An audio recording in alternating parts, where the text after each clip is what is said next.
वे अपना पीताम्बर उड़ाकर छिपकर खड़े हो गए। जब कालेवन दौड़ता हुआ आया और पीताम्बर उड़े मुचुकुंद को देखा तो उन्हें कृष्ण समझकर उसने अत्यंत क्रोधित होकर एक लात मारी और उसका पीताम्बर खींचकर कहा, अरे मूर्ख, यहाँ आकर सोने से तू मेरे हाथ से नहीं बचेगा। हे परीक्षित, जब राजा मुचुकुंद की निद्रा भंग हुई उसने कालेवन को ओर देखा तो दृष्टि पड़ते ही कालेवन जलकर भस्म हो गया। राधे राधे।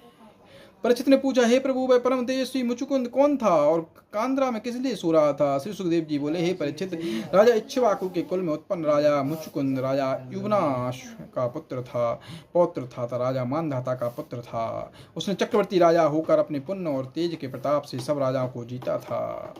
जब देवासुर संग्राम में दैत्यों ने देवताओं का सिंहासन छीन लिया तब इंद्र आदि देवताओं ने राजा मुचुकुंद के पास जाकर पहुंचकर कहा कि हे राजन, हम आपके बल की प्रशंसा सुनकर आपकी शरण में आए हैं। इस समय दैत्यों ने हमारा सिंहासन छीन लिया है, सो आप उसे वापस लेने से हमारा साथ दीजिए। तो मुचुकुंद ने देवताओं के साथ जाकर दैत्यों से युद्ध किया। जब राजा को लड़ते लड़ते कई युग बीत गए और स्वामी कार्तिकेय देवताओं की सहायता करने के लिए आ गए, उस समय देवताओं ने राजा मुचुकुंद से कहा कि हे राजन, आपने हमारे लिए बड़ा परिश्रम किया है, अब हमारी रक्षा करने के लिए स्वामी कार्तिकेय आ गए हैं, अतः अब विश्राम कीजिए, तथा वे वर चाहें वह हमसे मांग लें। राधे राधे।